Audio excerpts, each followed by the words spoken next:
Bonjour à toutes et à tous, ici Laurie Dubois pour les Sommes de toutes les peurs. Je suis ravie de vous trouver aujourd'hui pour la chronique Lapin compris numéro 7, consacrée à la peur du vampire. Alors, j'ai pris ça comment? Lapin compris, il aimerait bien qu'on lui fasse une bibliographie de base sur le thème du vampire. Voilà, et une filmographie. Parce que tout le monde ne s'intéresse pas à ce thème. Et voilà, c'est quand même un peu pour les moments quadrats. Donc je pense qu'on a pas mal vu de trucs sur les vampires. Mais on fait un petit bilan parce que là, c'est quand même important.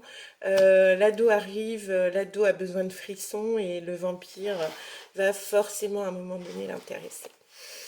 Alors, on y va. Pour les films, je vous ai tout mis en barre de description. Pour les livres aussi, j'ai simplement pas mis l'éditeur parce que c'est tellement des basiques que de toute façon vous allez les trouver sans difficulté. Puis j'ai envie de dire, bon, c'est un peu un réflexe universitaire, c'est vrai, des rédacteurs de mémoire ou de préparation de thèse, des trucs comme ça. Mais finalement, maintenant, on googleise pas mal hein, les choses. Puis bon, voilà, il y a des sites marchands où on tape juste le titre et souvent on tombe quand même sur les plus grands représentants du genre. Donc ça devrait aller. Mais attention, il y a quand même des contrefaçons, surtout sur les vampires. C'est un thème qui a été tellement repris tellement de fois que ça arrive. Alors, pour les livres, je vous en ai cité quatre dont le premier est bien évidemment le Dracula de Bram Stoker, qui nous décrit le vampire romantique que l'on a l'habitude de connaître dans le cinéma actuel. Donc voilà, ça n'a rien à voir avec les vampires un peu plus ancestraux, les histoires de folklore paysan des pays de l'Est européen, qui eux n'associaient pas du tout cette image de noble dans son château, dandy des villes, etc., à l'affût des nouvelles technologies, à la recherche de sa bien-aimée. Il n'y a pas du tout ça. C'est un peu plus proche du zombie, mais en différent. Voilà. Donc le Dracula de Bram Stoker, lui, c'est vraiment l'archétype du vampire nouveau. Ensuite, je vous ai mis aussi le Horla de Maupassant. C'est une histoire surnaturelle et le Horla pourrait tout à fait être un vampire ou un spectre, enfin on est un peu entre les deux, mais c'est à lire. Anne Rice, qui a écrit les chroniques de Lestat le vampire, et également La Reine des damnés, je crois. Alors je ne sais pas si c'est le titre exact parce que le film s'appelle comme ça, mais je vous invite à aller voir ce petit opus-là, Les Chroniques de Lestat le vampire, qui lui est un vampire un peu plus proche de nos réalités, à nous. La Dame pâle d'Alexandre Dumas, qui est une nouvelle aussi, qui parle d'une dame qui a un secret, et vous l'aurez deviné lequel. Et enfin, la saga Twilight, en 6 tomes, qui a été écrite par je ne sais plus qui, mais ce sera en barre de description, et qui a donné lieu à cette saga au cinéma, qui a eu un succès tant de librairie que de cinéma, et qui a un peu revu le genre. Donc, dans les films que je vous ai choisis, je vous les mets également en barre de description. Vous avez Nosferatu, Bela Lugosi qui interprétera Dracula dans les années 30, Le bal des vampires, Vampire, vous avez dit vampire, Dracula, c'est Coppola qui l'a écrit, je ne vous cache pas que moi c'est mon film préféré, donc pour moi c'est vraiment le chef-d'œuvre du cinéma. Entretien avec un vampire, Dark Shadow avec Johnny Depp et Michelle Pfeiffer. Johnny Depp toujours sur le thème qui joue aux côtés d'un acteur censé incarner Bela Lugosi d'ailleurs en fait. Et dans ce film dont j'ai oublié le titre, je viens de me rendre compte, j'ai noté or Glenda, mais c'est pas ça. Il sera en barre de description de toute façon.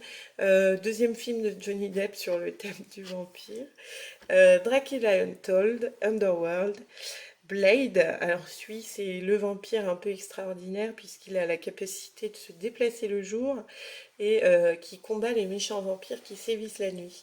Voilà, un gentil vampire, il y en a un, c'est Blade, incarné par Wesley Snipes. Pour les enfants, je vous ai mis les dessins animés Draculito Monseigneur, qui a fait un tabac dans les années 90, et Hôtel Transylvania. Pour les séries, on ne citera plus Buffy contre les vampires et Twilight. Donc tout ça, ce sera en barre de description. Si en tant que maman, bah, tenez, vous avez envie de vous coller, si jamais il pleut pendant une semaine cet été, vous ne savez pas quoi faire et que votre gosse est fan de vampires, et ben voilà, vous pourrez lui donner le change en s'intéressant un peu à cet univers. Alors, au cinéma comme en littérature, on voit bien que le vampire, finalement, il véhicule toujours une image du séducteur qui est quand même liée à un fort érotisme. Euh, il éveille chez nous une peur primale de l'irrationnel. Il renvoie à des mythes anciens et constitue un peu la créature maléfique de notre siècle qui serait si proche de nous, mais qui en même temps, ben, il a tellement de pouvoir surnaturel qu'il ne peut pas tout avoir non plus.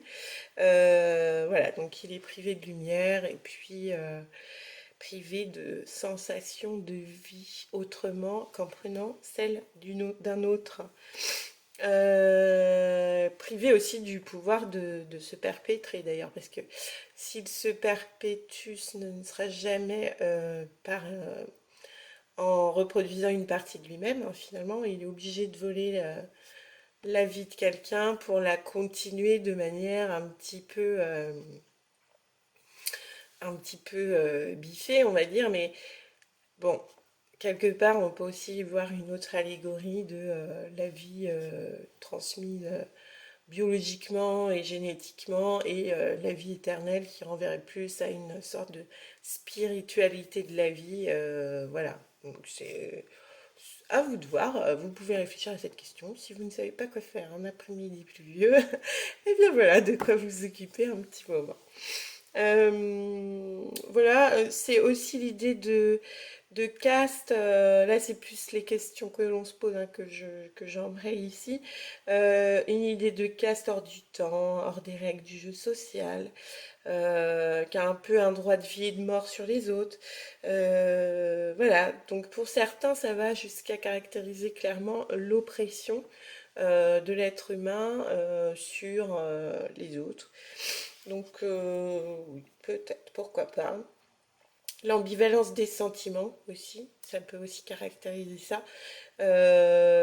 Il incarne clairement cette dualité qu'on peut ressentir quand on a à la fois de l'attraction pour quelqu'un qui arrive à nous séduire, mais en même temps une répulsion face à l'inconnu, face à des choses qui seraient un peu contre nature chez cette personne de notre point de vue, puisqu'on l'a bien vu, il y a des gens, c'est leur rêve de rencontrer un vampire, tel la Vampire Society qui peut exister aux États-Unis, quoi. Donc voilà, après je vous laisse voir un peu après toute cette bibliographie, filmographie et dessin animographie, je sais pas si ça existe, dessin animégraphie, ce sera mieux. Ce que vous pouvez en retenir dans votre réflexion sur les vampires. Donc après tout cela, eh bien, je dirais que Lapin compris, il a un peu plus compris. Et puis, il te pose une question, pourquoi ce sont les canines qui sont proéminentes? Alors, on peut faire des jeux de mots, les canines, les dents qui mordent, les dents qui déchirent, le chien mort, pardon, Mort avec un D cette fois. On a peur d'être mordu par le chien, donc voilà, tous ces jeux de mots. Ça c'est plus pour jouer avec les sonorités et les étymologies. Voilà, les canines, le canis, la mort, il mort. Finalement, il syncrétise pas mal de nos peurs, ce personnage. Et la littérature, grâce à Bram Stoker, l'a bien trouvé. Donc j'espère que vous aussi, vous aurez un peu plus compris d'où vient l'image du vampire. Si vous avez d'autres films à rajouter, parce que bien évidemment, je ne peux pas tous les citer, de même que d'autres livres. J'en ai vu beaucoup, mais j'essaie quand même plutôt de parler de livres que j'ai lus par respect pour le livre en lui-même. Donc voilà, déjà pour démarrer, eh bien, on aura Alain pas compris qui aura compris. C'était Laurée Dubois pour les sommes de toutes les peurs. À bientôt.